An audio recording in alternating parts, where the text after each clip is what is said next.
2024년 12월 3일 비상계엄 내란을 알리는 윤석열 대통령의 담화문에는 반국가 세력을 척결하겠다 하는 것을 밝히고 있습니다.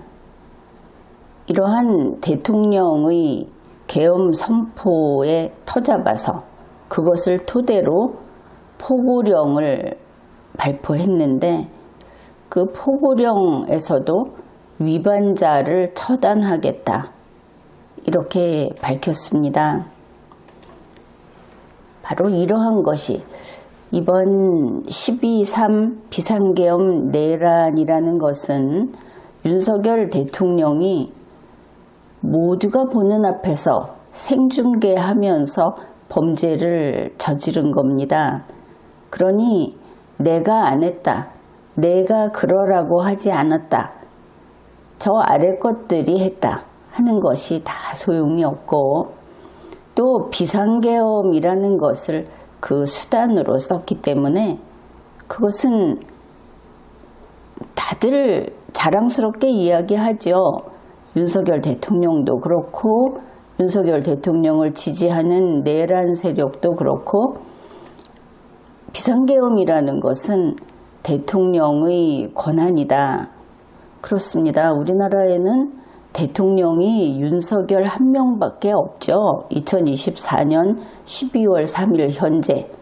그런데 비상계엄이 선포됐습니다. 그것은 윤석열이 한 것이죠.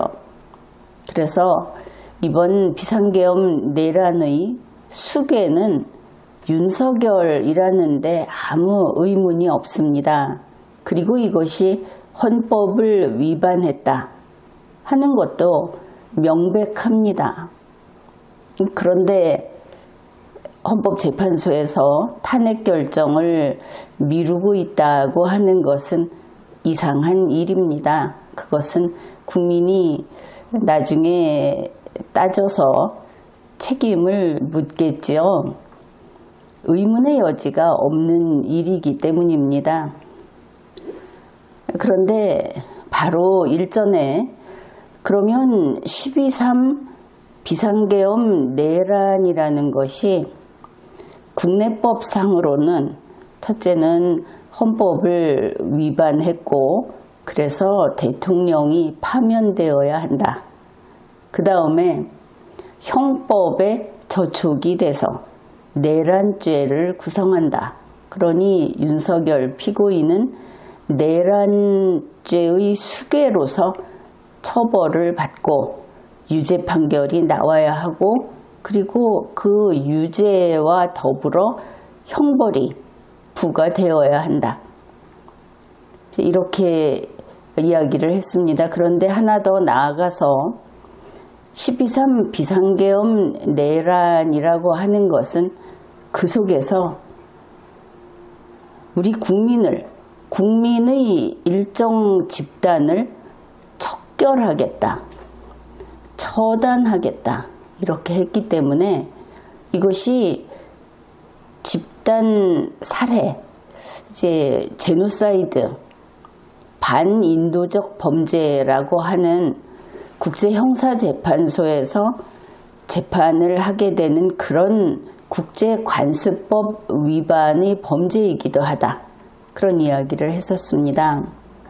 그런데 여기까지 이야기를 해도 비상계엄이 대통령의 권한이다. 그래서 무슨 짓을 해도 대통령 멋대로 비상계엄을 선포해도 된다.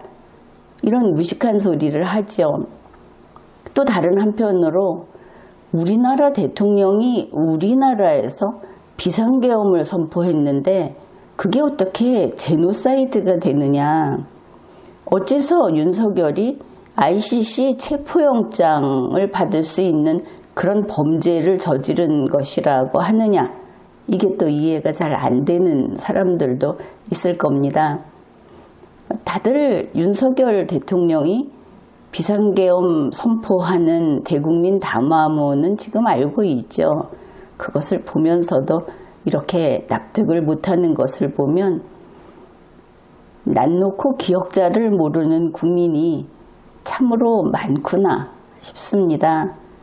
생활 수준은 나아졌다고 하는데 좋은 음식을 먹어도 그것이 머리에는 도움이 되지 않기도 하나 보다. 그런 생각도 합니다. 2024년 12월 3일 윤석열 대통령이 비상계엄 선포 담화를 했습니다. 윤석열 대통령은 바로 2024년 12월 3일 밤에 비상계엄을 선포하면서 반국가 세력 척결도 같이 공표했습니다. 그것도 거듭 강조한 겁니다. 그 본문에 있는 내용을 몇 가지만 소개하겠습니다. 저는 이러고 있죠. 이게 나 윤석열은 이렇게 되는 겁니다. 저는 파렴치한 종북 반국가 세력들을 일거에 척결하고 자유헌정 질서를 지키기 위해 비상계엄을 선포합니다. 비상계엄 선포의 이유가 질서를, 그러니 국민들이 평온을 되찾게 하려고 현재 그 평온이 깨어져 있었기 때문에 하는 게 아니고 윤석열 대통령이 볼 때 이 나라를 더 나은 나라를 만들고자 해서 종북 반국가 세력을 일거에 척결하려는 것이 비상계엄의 선포 이유인 겁니다. 헌법이 바뀌는 것이죠. 즉 국가가 그 전시 상황 같은 그런 것이고 군으로서 질서를 회복해야 하는 경우여서가 아니고 나 윤석열이 생각할 때 저 종북 반국가 세력을 일거에 척결해야 하니까 일단 비상계엄 선포한다 이렇게 한 겁니다. 그러니 법을 모르는 사람도 법에 있는 내용을 마음대로 바꿔가지고 그러니까 이것은 헌법 제77조에 있는 비상계엄이 아니구나. 이름이 비상계엄인데 마음대로 바꿔버린 거구나. 이런 것을 우리는 헌법을 위반했다고 합니다. 그러면 아주 쉽게 이해할 수 있겠죠. 그런데 바로 이 대목에서 우리가 또 생각해야 하는 것이 한동훈 전 국민의힘 대표입니다. 그가 책에다가 이렇게 썼죠. 종북 반국가 세력이 문제라고 한다면 그것을 일거에 척결하겠다고 이 담화문에 밝히면 어떻게 하냐 이 바보야. 이렇게 말을 한 겁니다. 사실은 한동훈 전 대표는 검사 생활을 길게 한 사람이고 대통령이 담화문을 발표하면서 이렇게 이야기를 하면 스스로 유죄의 증거를 여기다 넣어놓은 것이다. 그런 뜻으로 이야기했죠. 그 한동훈 대표의 책에서 일거에 척결한다는 이걸 보고는 이건 안 되겠다. 반대해야 하겠다. 그래서 아주 신속하게 움직였다고 설명을 하고 있습니다. 이게 그런 말입니다. 사람을 살해하고 그 피 묻은 칼을 들고 사람들 앞에서 소리 지르는 거하고 똑같다. 그런데 이거는 죽이는 장면까지 생중계를 했다. 이렇게 보면 이걸 보고도 아니라고 하는 사람은 한국어를 모르는 것이죠. 아무튼 척결을 하는데 일거에 척결하겠다. 그냥 단숨에 종북 반국가 세력들을 척결하겠다. 비상계엄의 목적은 단지 이거다. 이랬습니다. 저는 지금까지 폐악질을 일삼은 망국의 원흉 반국가 세력을 반드시 척결하겠다. 이랬습니다. 척결하겠습니다. 이렇게 된 거겠죠. 반국가 세력에 대해서 아주 이를 부득부득 갈고 있죠. 또 척결하겠다. 저는 가능한 한 빠른 시간 내에 반국가 세력을 척결하고 국가를 정상화시키겠다. 무엇입니까? 12월 3일 비상계엄 선포 담화는 반국가 세력을 척결하는 것이 그 유일한 목표, 제1의 목표라는 것을 알 수 있죠. 그러면 계속 나오는 이 척결이라는 것은 무엇일까? 그렇죠. 척결. 처결이 아닙니다. 척결입니다. 이 척결의 뜻은 그렇습니다. 이 척자는 바를 척. 그러면 페인트 바르는 거냐? 그게 아니고 칼로 뼈를 발라낸다고 하는 그런 발을 발라내다. 이 발을 척이고 결은 도려낼 결입니다. 글자 자체가 아주 무시무시하죠. 척결은 살을 도려내고 뼈를 발라낸다. 물고기를 살을 도려내고 뼈를 발라내면 죽인 거죠. 그런 겁니다. 그 다음에 처단이라는 말도 이제 이거는 뒤에서 이제 더 많이 우리가 이제 처단이란 말을 이번에 많이 들었는데 포구령에서 많이 나오고 여기에서도 처단이라는 이야기가 나오죠. 미리 알아두기로 하죠. 이 처단에서 처자는 우리가 고처 이렇게 알고 있는데 살처 이렇게 됩니다. 살처. 단은 끈을 단입니다. 그러면 사는 것을 끊는다고 하면 이것도 위험하네 싶죠. 이 처단은 결단을 내려서 처치하거나 처분한다.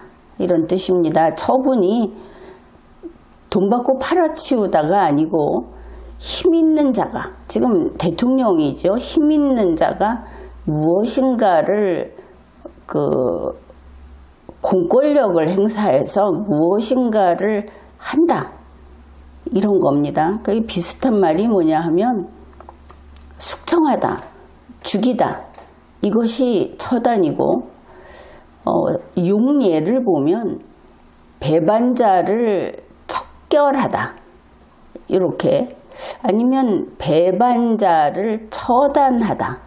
이런 식으로 씁니다. 결국은 아무래도 이거는 죽이는 건가 싶죠. 옛날의 용례를 소개하면 1424년 5월 14일 세종실록에 나오는 내용입니다. 참형으로 처단하고 가산을 정몰하라. 이거는 효수를 뜻하는 것이죠. 목을 베서 처단한다. 이렇게 우리 말도 이렇게 대통령인 공무원이 쓰게 되면 분명하게 그 뜻이 이렇게 드러납니다. 그러면 결국은 죽여 없애겠다. 실제로 뭔가 하겠다. 이렇게 보이죠. 여기에서 반국가 세력 이야기가 또 계속 나오지 않습니까? 반국가 세력이 무엇인가? 우리가 알고 있는 반국가 세력이 있습니다. 대한민국의 주적은 김정은 집단이죠. 그들을 도와서 우리나라를 빼앗으려는, 적화통일시키려는 그런 사람들이 반국가 세력이라고 우리가 알고 있지 않습니까? 근데 다시 한번 하나하나 짚어가 보기로 하죠. 반국가 세력이 하는 일은 반국가 행위를 하겠죠. 따라서 반국가 세력은 반국가 행위를 하는 자들 이렇게 되겠습니다. 세력이니까 한 명은 아니겠죠. 이 반국가 행위자들이 도대체 무슨 뜻인가? 그런데 이것을 분명하게 알려주는 그런 증언이 되겠죠. 증언이 있어서 그것을 보겠습니다. 헌법재판소 대통령 탄핵 심판 제2차 변론에서 나온 이야기입니다. 정형식 재판관, 윤석열 피청구인하고 어떻게 이해관계와 인맥으로 연결되어 있는 사람이라는 이야기가 나오고 있죠. 이번에 대통령 탄핵 심판에서 만일 터무니없는 각하를 주장한다든지 분명히 헌법을 위반했는데 명백한데 기각을 주장한다고 한다면 그 소문이 사실로 확인이 되는 것이고 아마도 우리 역사에서 좋지 않은 그런 이름을 얻게 될 것이다. 그렇게 봅니다. 아무튼 이 변론 기일에 이렇게 물었습니다. 이때는 증인에게 물은 것이 아니고 윤석열 씨 측 대리인인 차기환 대리인에게 물었습니다.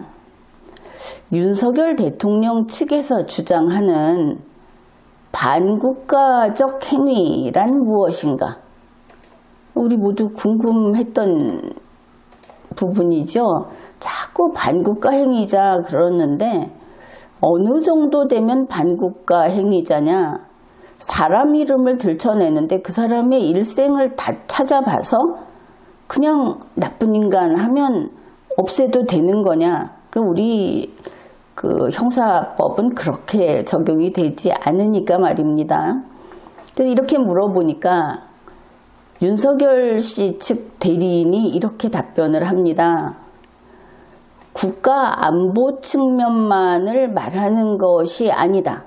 그러면 국가 안보를 해치면 반국가 행위자라고 할 수 있죠. 우리도 그렇게 생각을 하니까. 근데 그보다 넓다고 합니다. 국가 안보 측면만이 아니고 국익을 해하여 나라의 위기를 초래하는 일체의 행위를 포함하는 포괄적인 개념으로 사용했다고 답변을 했습니다. 형사법에서 포괄적인 개념으로 죄를 묻는 것은 애초에 금지되어 있습니다. 그렇게 못하게 돼 있죠. 그런데 정신이 없는지 이렇게 답변을 한 겁니다. 그래서 국익을 해하여 나라의 위기를 초래하는 모든 행위, 무엇이 됐든 결국은 너의 행위는 나라의 위기를 초래한다고 재판관이 말을 하면 그 사람은 무슨 짓을 했든 너무 밥을 많이 먹었든 너무 물을 많이 마셨든 무조건 반국가 행위자가 되는 겁니다. 이 포괄적 개념일 경우에. 이것은 안 되죠. 그런데 이것을 가지고 반국가 행위자를 일거에 척결하겠다고 비상계엄을 선포했다는 것이죠. 아무튼 이쪽의 주장이 이렇습니다. 탄핵 심판정에서 나온 이야기니까 이제 윤석열 대통령이 말하는 반국가 행위자는 국익을 해하여 나라의 위기를 초래하는 일체의 행위를 그것도 포함하는 포괄적 개념이다. 이거 대단히 위험하죠. 그냥 걸핏하면 반국가 행위자가 되겠구나. 자, 이제 국민 모두는 벌벌 떨어야 하겠죠. 이렇게 되고 나면 반국가 세력을 척결한다. 포고령 위반자를 처단한다고 하는 12.3 비상계엄 내란에서 실제로 이렇게 공표했고 실행이 됐던 자기들식의 법 집행, 이거는 집단 살해, 제노사이드가 되고 반인도 범죄가 됩니다.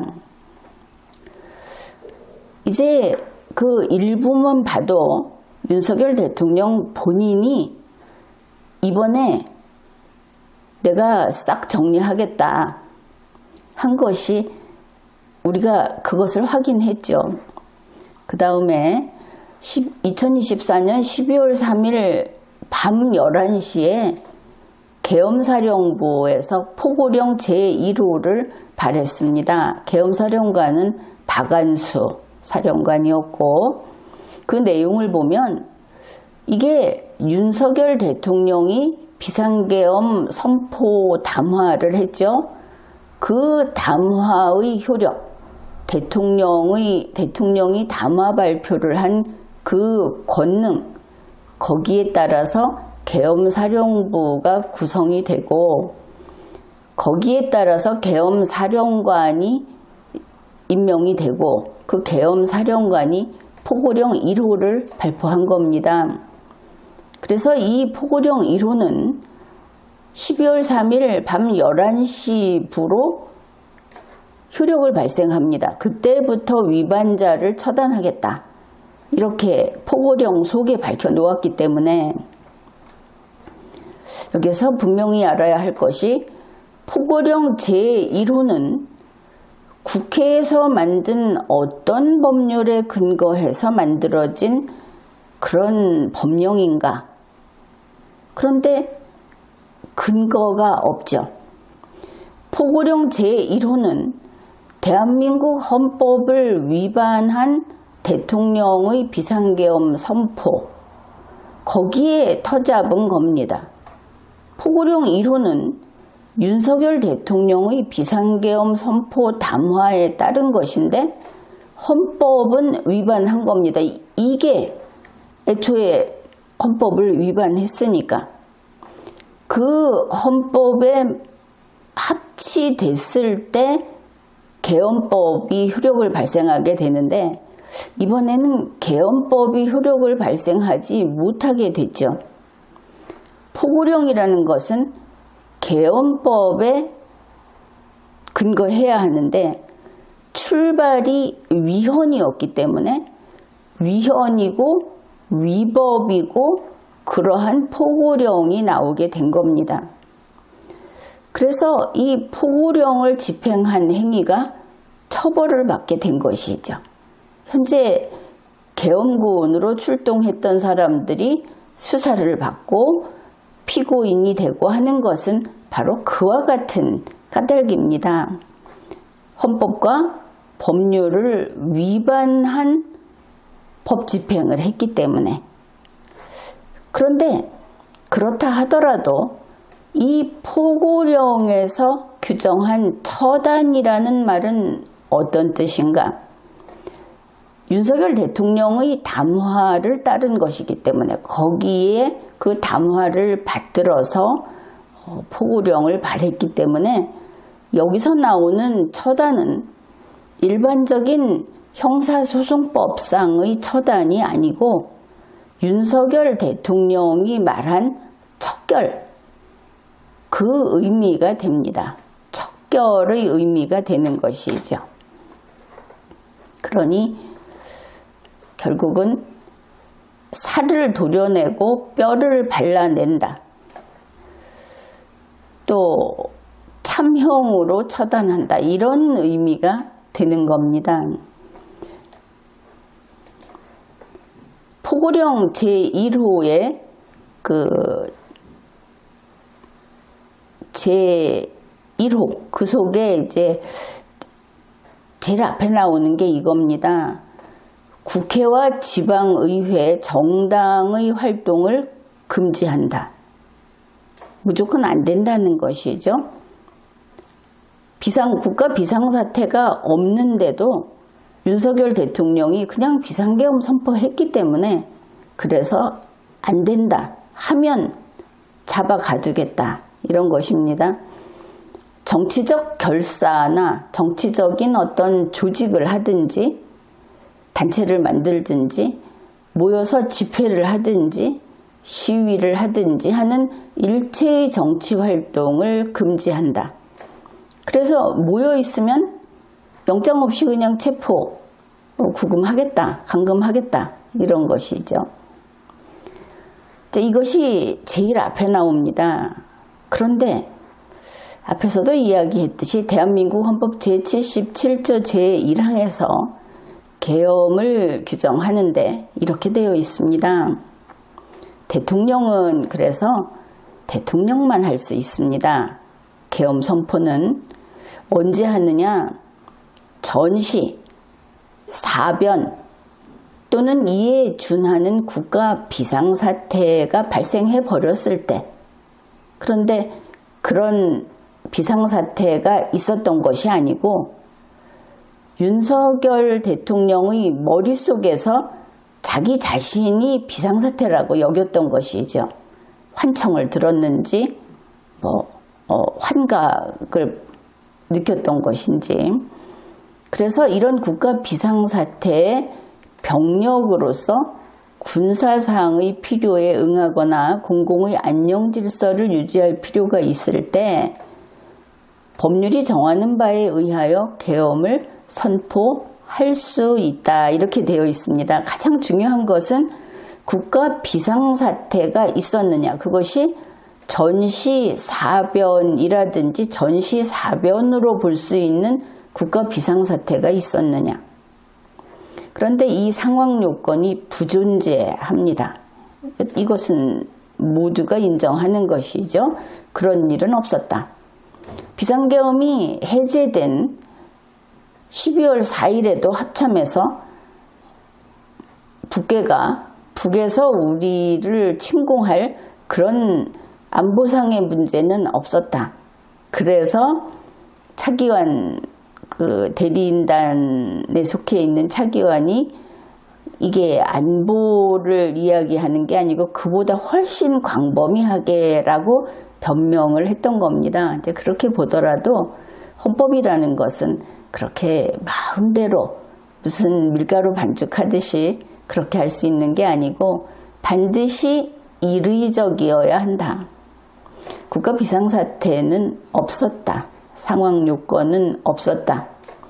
그런데 비상계엄을 선포했고 포고령 제1호를 발해서 이렇게 국민의 헌법상의 기본권까지 침해를 했다. 사실은 국민의 헌법상의 기본권을 침해한 것들을 따지면 그 죄가 무수히 많습니다. 내란죄를 다투지 않았다. 그것은 공판정에서 다투면 되는 것이고 헌법 위반도 이렇게 분명한데, 그래서 이러한 것을 마음대로 금지시켜 놓고 사람들이 모여 있으면 어떤 단체를 만들면 그리고 무리지어서 걸어다니면 그냥 다 잡아넣을 수 있다. 이렇게 한 겁니다.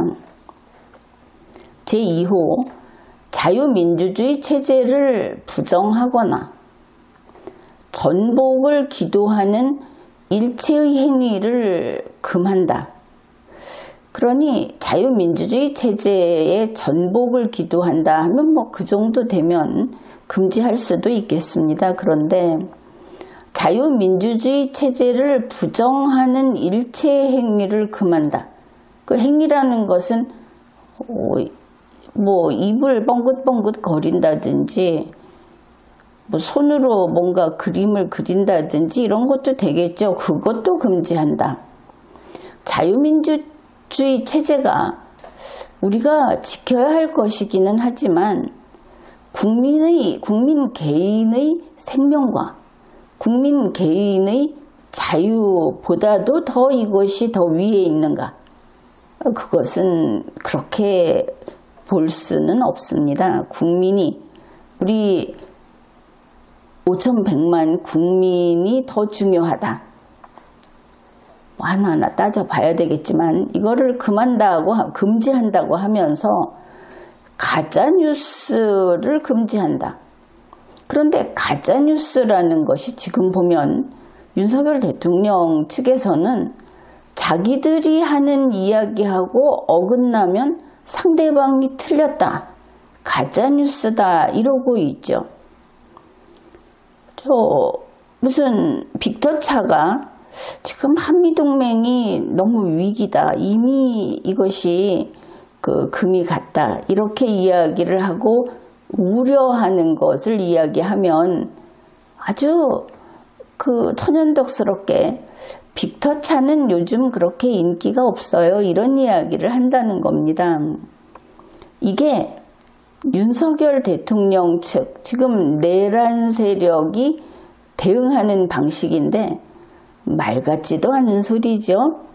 정상적인 국가에서는 그래가지고는 신뢰할 수 있는 책임감 있는 성년자로서 대우를 받지 못합니다. 이상한 사람 취급을 받겠죠. 그런데 그들이 가짜뉴스라고 하는 것은 그 폭이 한없이 넓습니다.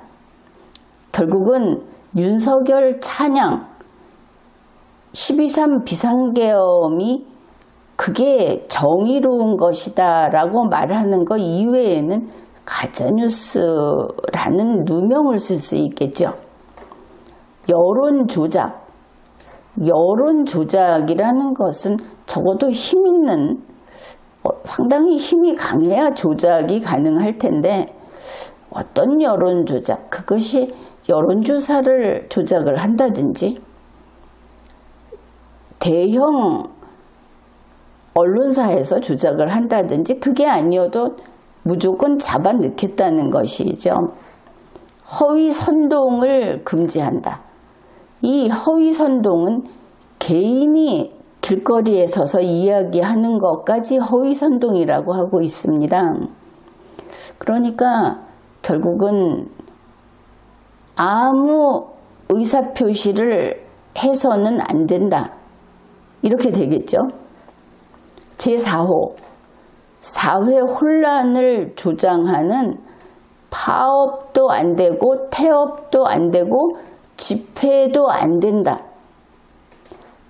이게 우리가 생각할 때는 파업이 사회 혼란을 조장하는 정도의 파업이면 안 된다 이렇게 볼 텐데 윤석열 내란 세력은 그게 아니고 파업이나 태업이라는 것은 사회 혼란을 무조건 조장하는 거다. 이렇게 본다는 겁니다. 그러니까 어떤 반대도, 어떤 저항도, 심지어 인상 찌푸리는 것도 하기만 하면 처단하겠다고 하는 것이죠. 엄청난 독재입니다.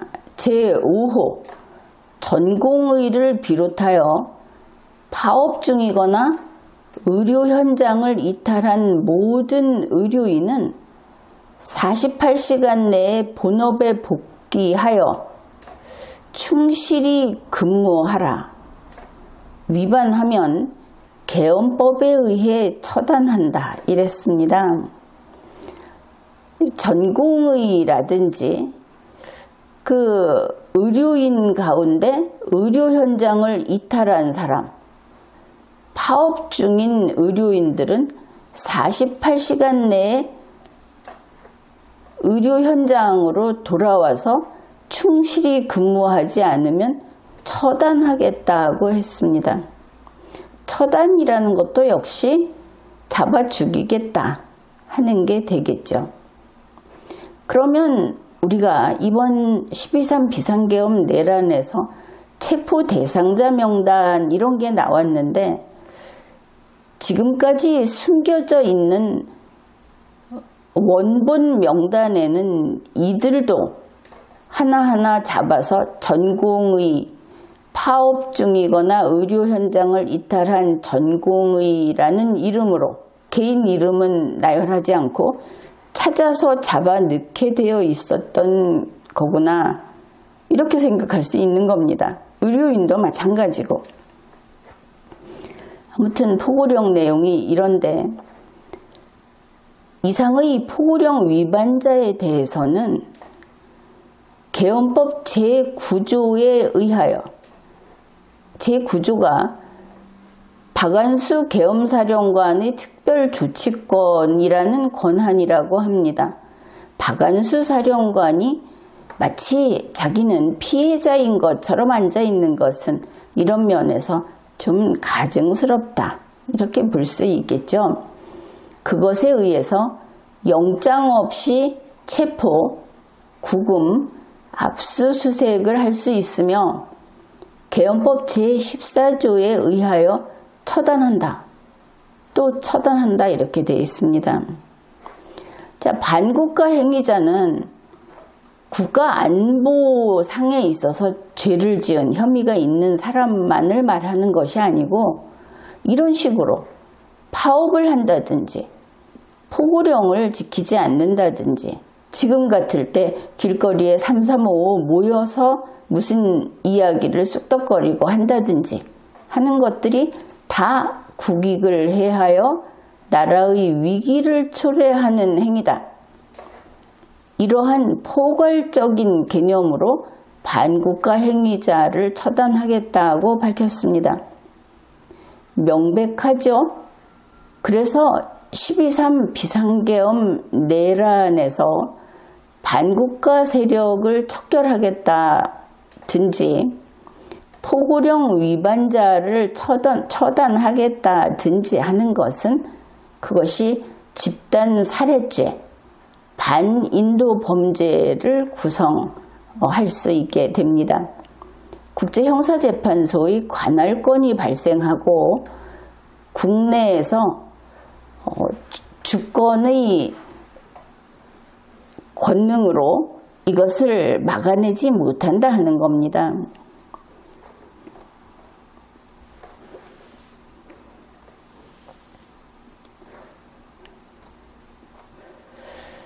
그 다음에 이 집단 살해죄, 반인도 범죄를 기획한 것은 그러면 행위자인 사령관들인가? 또 계속 지시를 했다고 증언에 등장하는 김용현 국방장관인가? 그런데 결국은 이 지시를 내릴 수 있는 사람은 윤석열 대통령밖에 없고, 왜냐하면 집단살해 반인도 범죄는 비상계엄 내란을 저질렀기 때문에 이 범행도 할 수 있는 그런 관계에 있기 때문입니다. 그래서 윤석열 대통령의 지시에 따라 집단살해 반인도 범죄를 기획했다. 이렇게 우리가 판단할 수 있게 되는 겁니다. 2024년 12월 3일 밤 11시경에 계엄사령부가 설치됐습니다. 계엄사령부는 대한민국의 모든 행정기능, 사법기능을 감독하는 권한을 행사했습니다. 그런데 얼마나 있었는가 하면 지구계엄사령부가 3곳, 이것은 단위가 큰 것이고 지역계엄사령부가 25곳 이렇게 설치가 됐습니다. 계엄사령부의 합동수사본부에서는 앞에서 말했던 포고령 위반자 이 계엄사범이라고 하는데 계엄사범을 색출하고 사법 처리하는 일을 이렇게 2곳 이상, 그러니까 전국계엄일 경우에는 합동수사본부를 설치할 수 있게 되어 있습니다. 그러나 합동수사본부를 설치하기 이전에도, 다시 말해서 계엄사령부가 설치되는 즉시 자동으로 설치되는 치안처라는 데서 이러한 계엄사범을 색출하고 사법 처리하는 수사를 할 수 있습니다. 따라서 합동수사본부가 설치되지 않았으면 이들이 윤석열 대통령이 애초에 이번 비상계엄 선포를 한 이유가 이 집단살해 반인도 범죄를 목표로 한 거기 때문에 척결 처단이라는 것이기 때문에 합동수사본부가 설치되기 이전에도 치안처에서 이미 이러한 체포라든지 수사라든지 수색이라든지 하는 것들을 색출을 한다든지 하는 이런 것들을 할 수 있었다. 그런데 그것을 합동수사본부가 설치된 시간을 따지면서 밖에 안 보여주고 있다 하는 부분도 제대로 알아야 하겠습니다.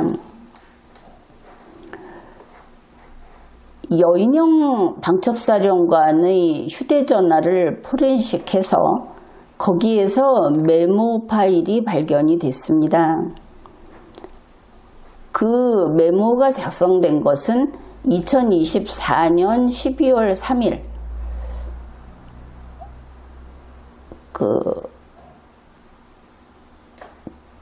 그때 이 최초 지시 여기에 대해서 이렇게 밝히고 있습니다. 여인영 방첩사령관이 자신의 이번 행위가 합법적이다 라는 것을 밝히고 있는데 이렇습니다. 헌법과 법률에 의거하여 국군 통수권자인 대통령의 합법적 명령에 의거하여 임무를 개시한다. 대통령이 헌법과 법률을 준수했으면 여인영 사령관이 하는 이러한 계엄 임무는 대통령의 합법성으로 모든 것이 면책이 됩니다. 개인 범죄까지 가지 않는 한.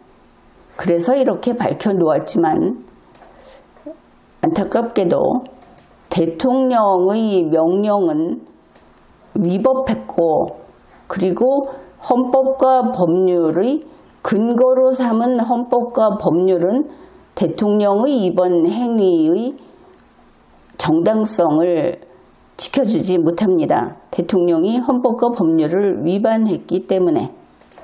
즉, 그 메모에 이런 내용이 있습니다. 포고령 그리고 작전 계획에 의거하여 조치할 것.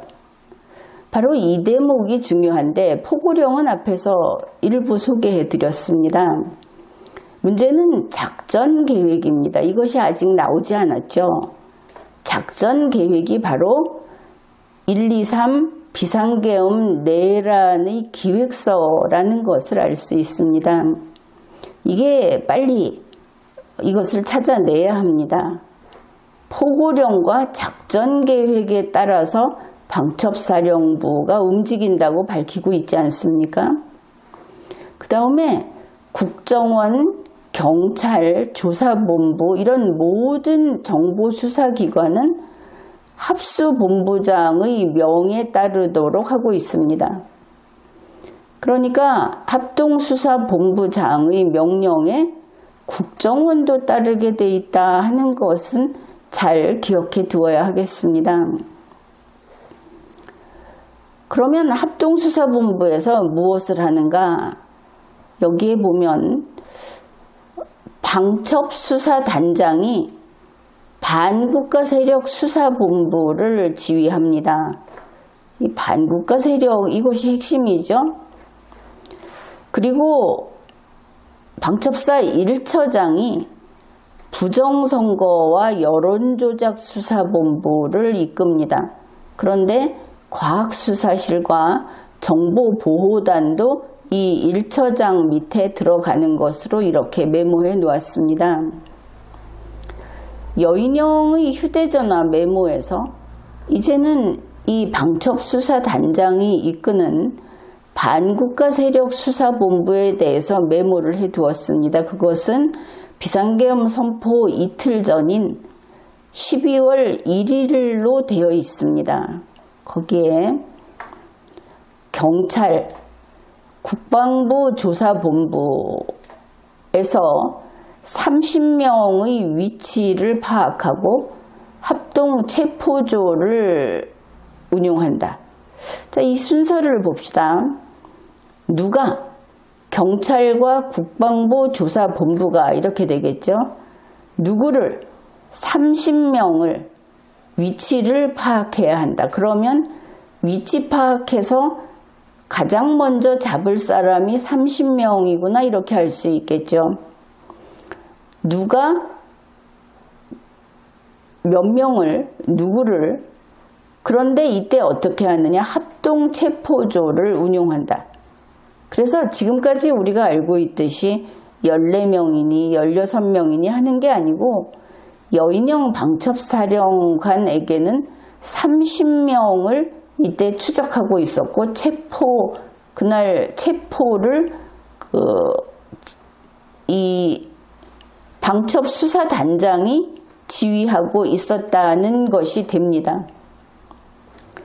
그 다음에 합동체포조를 운영하는데 특전사, 경호대, 경호팀을 운영한다. 그러면 계엄군으로 경호대, 경호팀이 투입이 됐다고 봐야 하겠죠. 자, 이것도 지금 잘 밝혀지지 않았던 내용입니다.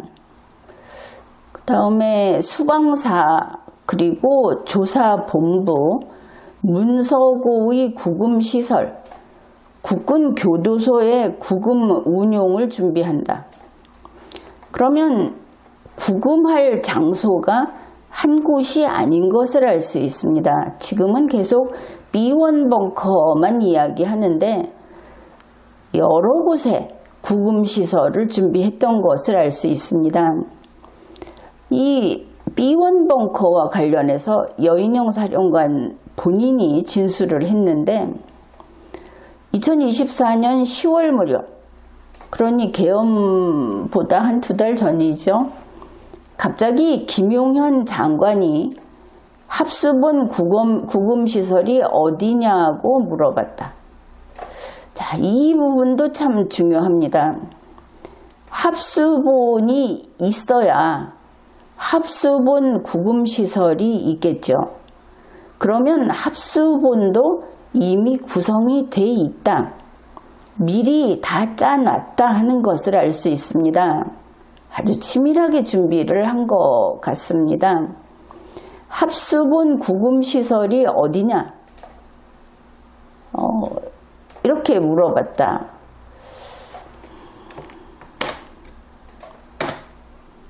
그런데 그러고 나서 자기가 한 말은 이야기하지 않고 그 다음에 김용현 장관이 이렇게 말을 했답니다.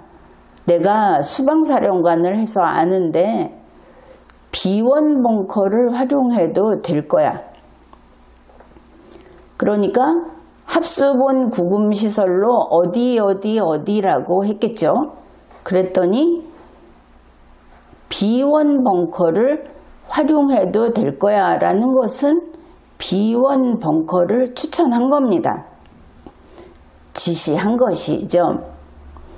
여기에서 이렇게 볼 수 있습니다.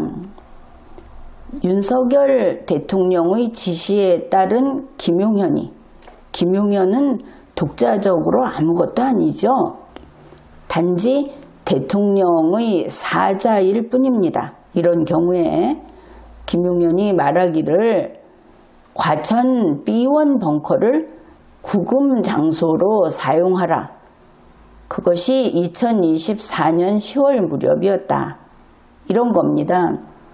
그러면 이들이 법을 그나마 지켰다, 절차를 지켰다고 하면 합수본은 이미 기획이 되어 있고 그리고 비상계엄 선포를 하는 순간부터 가동이 됐을 거다.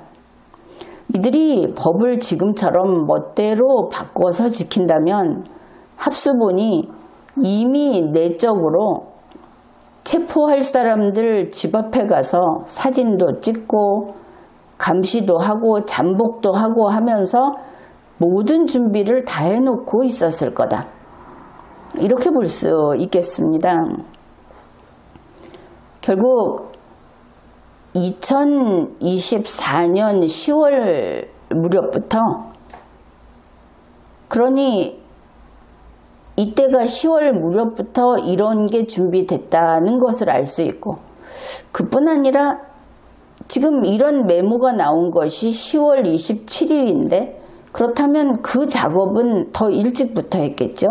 그래 10월 27일 이전부터 일반인 구금 계획을 세운 것을 알 수 있습니다. 이제 지금 나오는 이런 것들이 소위 반국가 세력이라는 집단을 사회로부터 격리시키겠다 하는 작전을 세웠고 그것을 시행한 것이죠. 일반인이라고 한 것은 여기에 30명은 유명인일 수 있습니다. 그러나 반국가 행위자를 이렇게 포괄적인 개념으로 봤을 때 이것은 일반인을 대대적으로 구금하는 계획을 세운 것이다. 이렇게 이해할 수 있는 겁니다. 여인영 사령관의 휴대폰에서는 이런 합동 체포조를 통해서 작전을 개시한다 하는 내용도 있고 또 체포 대상자 그 숫자가 많다고 했죠. 우리가 볼 때 많다고 보이는데 출국 금지부터 하고 본다. 이런 내용도 들어 있었습니다. 따라서 집단 살해, 반인도 범죄는 윤석열 대통령의 지시에 따른 것이다 라는 것을 알 수 있고 이것이 뉴스로 우리 전체 국민에게 다 공개가 돼 버렸습니다. 특히 그 중에서 국회의원 및 요인, 중요 인사를 체포하는 계획에 대해서 최초로 공개한 사람은 바로 한동훈 국민의힘 대표였습니다. 한동훈 대표는 2024년 12월 6일 국민의힘 긴급 최고위원회에서 이것을 밝혔습니다. 국민의힘 이 회의는 아침 일찍 하죠. 모여서 이야기한 것은 12월 6일인데 한동훈 대표가 내가 이것을 확인했다고 한 것은 12월 5일입니다. 그러니까 12월 5일 이야기, 12월 5일에 이미 이런 정보가 한동훈 대표를 중심으로 흘러갈 수 있는 곳에는 흘러갔겠다 싶은 것이죠. 그러니까 12월 5일 밤에 확인을 했다. 무엇을 했느냐?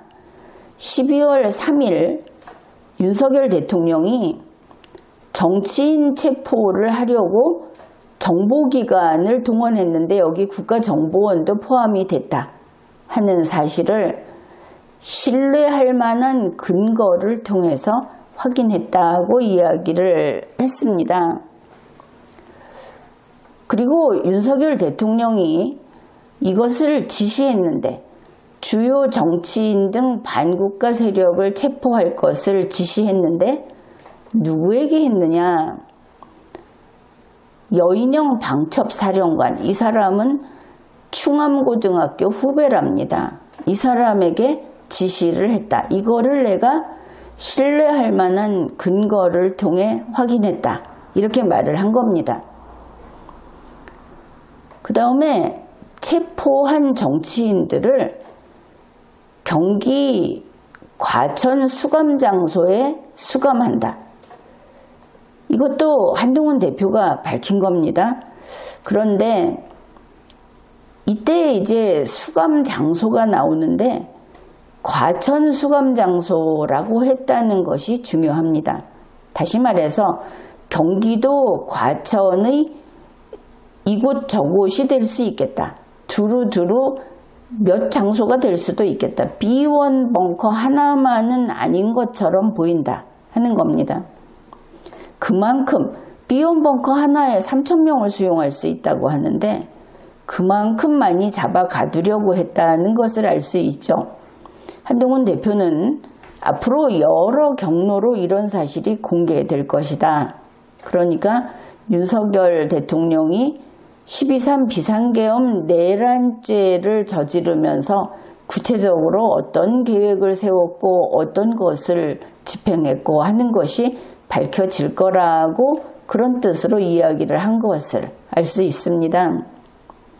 그래서 가장 먼저 이런 정치인 등 반국가 세력 체포라고 하는 이런 집단 살해, 반인도 범죄를 저지른 데 대해서는 한동훈 대표가 밝혔고 이것은 바로 공개가 됐습니다.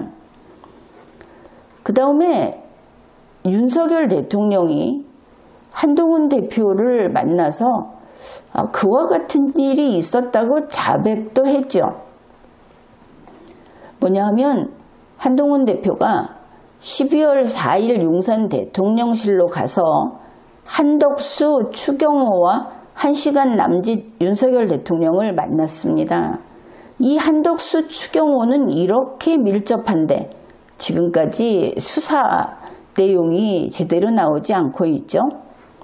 이 자리에서 한동훈 대표가 자기를 체포하려고 했던 이 계엄군 체포조에 대해서 강력히 항의를 했답니다. 그러니까 윤석열 대통령이 계엄군이 체포하려고 한 것은 정치활동 금지를 명기한 포고령 위반이기 때문에 한동훈 대표가 포고령을 위반했기 때문에 체포하려고 한 것이다. 즉 포고령이 실효적이었다 하는 것이죠. 포고령에 따라서 계엄군 체포조가 포고령을 집행한 거다. 그렇다면 이 계엄군 체포조는 윤석열의 명에 따른 겁니다. 윤석열의 권한 행사의 결과 정치인 체포에 나선 것이다. 바로 그런 면에서 자백이다. 이렇게 볼 수 있겠죠. 이것은 단지 자백만 있는 경우가 아니죠. 이미 이제 객관적인 그런 사실들이 나오고 본인이 자백도 했다. 첫 번째 공개가 한동훈 대표였다고 하는데 두 번째 공개, 이 반국가 세력이라는 이름을 붙여서 사람들을 잡아 가두려고 했던 거기에 대해서 두 번째로 공개한 것이 조선일보 보도입니다. 12월 6일 조간에 실렸었습니다.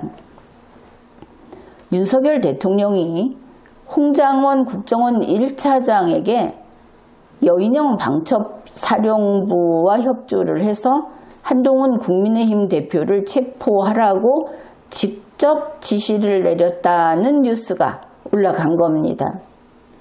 이제 이런 조선일보의 역할은 이것이 나감으로 해서 국회 정보위가 열리고 또 이러한 사실을 국민 앞에 밝히게 되는 뉴스로서 언론사로서 해야 할 일을 한 것이죠. 그러나 이때 이후로 조선일보는 존재감이 없다고 할까? 아니면 비상계엄 내란 세력의 나팔수 노릇을 한다고 할까? 이렇게 되었습니다. 그 다음에 세 번째로 공개한 것이 홍장원 국가정보원 1차장이 국회에서 증언을 한 같은 12월 6일 낮부터 오후 정도 되겠죠.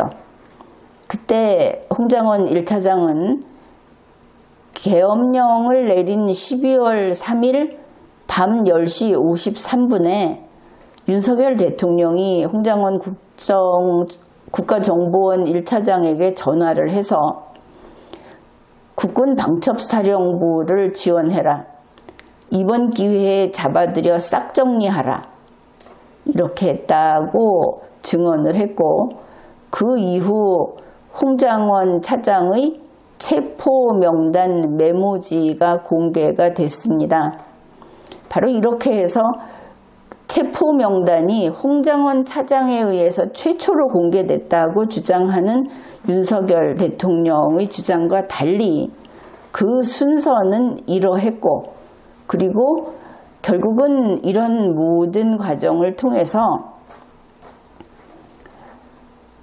윤석열 대통령 스스로 윤석열 대통령이 수괴로서 바로 이렇게 반국가 세력 추결을 하겠다. 이러한 결국은 집단 살해, 제노사이드라든지 반인도적 범죄라든지 하는 것을 스스로 저질렀고 저지르겠다고 했고 그리고 내가 지시했다고 했고 또 실제로 그 명령을 받은 계엄군들이 포고령을 집행을 했고 거기에 대해서 국민의힘 당대표가 밝혔고 그러한 사실이 있었다고 확인을 했다고 밝혔고 거기에 대해서 윤석열 대통령이 그건 맞다. 포고령을 위반하면 계엄군에게 체포되는 것이다. 라고 밝혔다. 이렇게 해서 윤석열 대통령은 결국 스스로 모든 범죄를 생중계하면서 본인이 인정하면서 이러한 국제범죄를 저질렀다. 이것은 국제형사재판소의 관할권이 발생하게 한 그런